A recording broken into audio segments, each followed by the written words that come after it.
ওই যে মেয়ের সাথে ঠিক হয়েছে সেই মেয়ের পুষ্টিটা আর আমার পুষ্টিটাকে নিয়ে গিয়ে একটা গণকের কাছে নিয়ে যাই। কি আমি ঠিক বলছি কি বলছি না? হয়তো করি তো আমরা মেলাম, দেখুন তো করা যাবে কিনা, বিয়েটা ঠিক হবে। হ্যাঁ, গণক দেখে দেখে নিয়ে একটা ফিজ নিয়ে নিল, দিয়ে বললো হ্যাঁ এর খুব ভালো করা যাবে, আপনি বিয়ে দিয়ে দিন। বা না এটা দেবেন না, এই বিয়েটা কিন্তু ঠিক হবে। আমি করতে বারণ করছি না, আমি কারুর কোনো ধর্মের আঘাত করতে চাইছি না। আমি বলছি না যে করবেন না, করুন, ওটা করুন, কিন্তু তার সাথে সাথে যেটা করবেন, যে ছেলেটি বা মেয়েটির বিয়ে ঠিক হলো, আমাদের বর্ধমান মেডিকেল কলেজে ফ্রিতে এই ব্লাড টেস্টটা করিয়ে দেয় থ্যালাসেমিয়াকে। গিয়ে ওখানে বলতো তো যে আমার এরকম বিয়ে ঠিক হয়েছে, আমার একটু থ্যালাসেমিয়ার টেস্টটা করে দিতে। রক্ত নেবে একটু মেয়ের কাছ থেকে, যে ছেলে তার কাছ থেকে রক্ত নেবে, তারা ল্যাবে টেস্ট করবে, দিয়ে বলবে আপনাকে ফোন করে যে রিপোর্ট চলে এসছে, রিপোর্টে পরিষ্কার লিখে দেবে যে না এদের বিয়ে করলে থ্যালাসেমিয়া হওয়ার চান্স নেই। থ্যালাসেমিয়া এবং অন্যান্য আরো একটা দুটো বংশগত রোগ সেখানে আছে, তাদের কোনো চান্স নেই হওয়ার। ফিরে গেল বিবাহ দিন, তাদের সন্তানের মধ্যে কোনোদিন থ্যালাসেমিয়া আসবে না। কিন্তু যদি ওই রক্ত পরীক্ষাটা না করে শুধু আমি ওই কুণ্ডলী বিচার করি বা পুষ্টি বিচার করি, সেক্ষেত্রে কিন্তু কারুর ক্ষমতা নেই বলার যে সেই সন্তানের মধ্যে থ্যালাসেমিয়া আসবে কি আসবে না।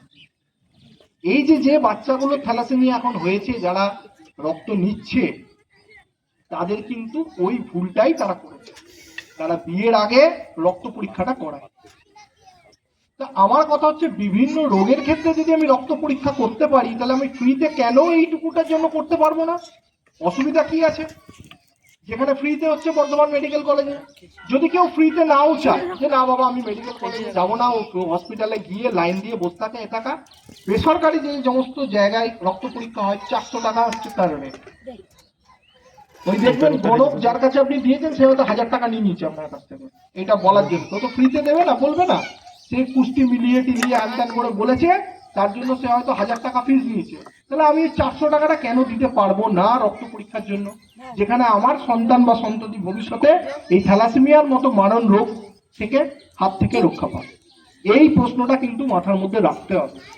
আমি বাপিকে ওই জন্য বলেছিলাম যে যারা খুব রিসেন্ট কিছুদিনের মধ্যে, বছর 5-6-এর মধ্যে বিবাহ হবে, সেই রকম মেয়েদের ছেলেদেরকে ডাকা হোক এখানে। শুধু মেয়েরা নয়, ছেলেদেরও থাকতে হবে, জানতে হবে তো এটা। এটা কজন জানে? এই প্রশ্নটা হচ্ছে আমার এখানে।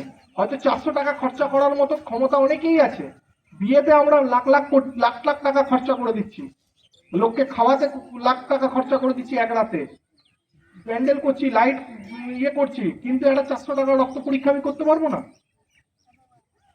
আর ফলটা কি হবে সেটা আগেই বলেছি, যদি কোনো কারণে একবার থ্যালাসেমিয়া হয়ে গেল, আর করার কিচ্ছু নেই। যতদিন সে জীবিত থাকবে তাকে ওই কষ্ট শুধু তার নয়, তার বাবা, তার মা, তার পরিবারের সকলে। রক্ত ছুটফুটি ফুটিয়ে মাসে 2বার করে রক্ত নেওয়া এবং রক্ত নেওয়ার পরে ইনফেকশন হওয়া, মানে অনেক রকম সমস্যা, অনেক রকম সমস্যা। যদি কেউ কোনোদিন হোমিওপ্যাথি কলেজে যান, এই আমাদের টিকোরাটে যে হোমিওপ্যাথি কলেজ, ওখানে ট্রান্সফিউশন হয়, গিয়ে দেখবেন সত্যি চোখ দিয়ে জল পড়বে যে এইটুকু বাচ্চাগুলো থ্যালাসেমিয়া হয়েছে। তার বাবা মা আজকে মাথা চামড়াচ্ছে যে আমরা কেন এইগুলো করিনি। আমাদের সাথে একটা গার্জেনের দেখা হয়, এই নতুন হাটের এদিকে বাড়ি, তিনি বলেছেন যে আপনারা যখন এই ধরনের সেমিনার করবেন আমাকে নিয়ে যাবেন, আমি গিয়ে বলবো, কারণ যে ভুলটা আমি করেছি যেন অন্যান্যরা সেই ভুলটা না করে। এই ভুলের বোঝা আমাকে, আমার বাচ্চাটা যতদিন বাঁচবে আমাকে এটা বয়ে নিয়ে যেতে হবে। ঠিক আছে, রাখ। তাহলে এইটা মাথার মধ্যে রাখুন, প্রত্যেককে বলছি।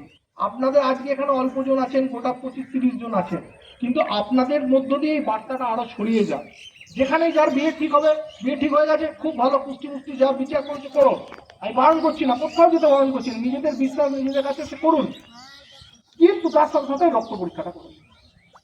কিচ্ছু না, হসপিটালে যদি কেউ যায়, আমি বলে দিচ্ছি, হসপিটালে যদি যায়, যদি কারোর অসুবিধা হয়, বাপির কাছে নাম্বার আছে, আমাদের বলবেন, আমাদের এনজিও থেকে আমরা নিয়ে চলে যাবো, বাইরে থেকেই করিয়ে দেবো বা এখানে ডেকে এনে ব্লাড টেস্ট করিয়ে দেবো, সেও আমরা বেয়ার করবো খরচাটা, কিছু পয়সা দিতে হবে।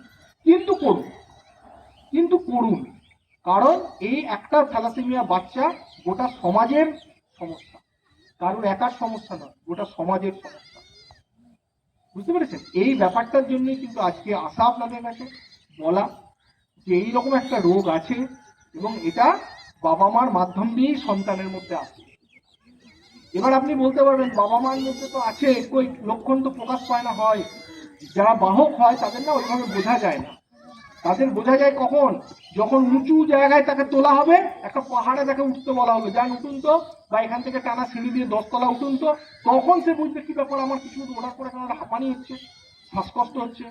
তখন টেস্ট করলে ধরা পড়বে ওরও থ্যালাসেমিয়া আছে, কিন্তু সেটা ঘুমন্ত অবস্থায় আছে, সেটা খুব একটা এফেক্ট করেনি।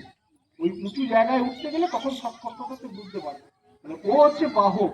ওর সাথে যদি আবার কোনো একটি ছেলে যে ওরকম বাহক, তার যদি বিয়ে হয়ে যায়, তাহলেই তার সন্তানটা কিন্তু ওই থ্যালাসেমিয়া পুরো আক্রান্ত হয়ে যায়। এই বিশেষ বায়োলজির খবর আমি বলবো না, এগুলো বললে আপনাদের সাধারণ মানুষের বুঝতে অসুবিধা হবে, দরকার নেই। যারা ছোটরা রয়েছে তারা ক্লাস 10-এর বইয়ে, আমি বলে দিচ্ছি, তাও যারা স্কুলে পড়ছে ক্লাস 10, 10ম শ্রেণী মাধ্যমিক যারা দিচ্ছে, তাদের জীবন বিজ্ঞান বই থ্যালাসেমিয়া সম্পর্কে লেখা আছে, এবং কি করতে হবে না করতে হবে, রক্ত পরীক্ষা করতে হবে, সব লেখা আছে। এটা ইচ্ছা করেই কিন্তু সরকার দিয়েছে। তবে আমার মনে হয় এটা 10 নয়, এটা আরো আগে দেওয়া উচিত, 7-8-এর সিলেবাসে দেওয়া উচিত। কারণ অনেকে আছে যারা 10 পর্যন্ত পড়াশোনা করে না, 8 পর্যন্ত পড়ে ছেড়ে দিয়েছে, তারা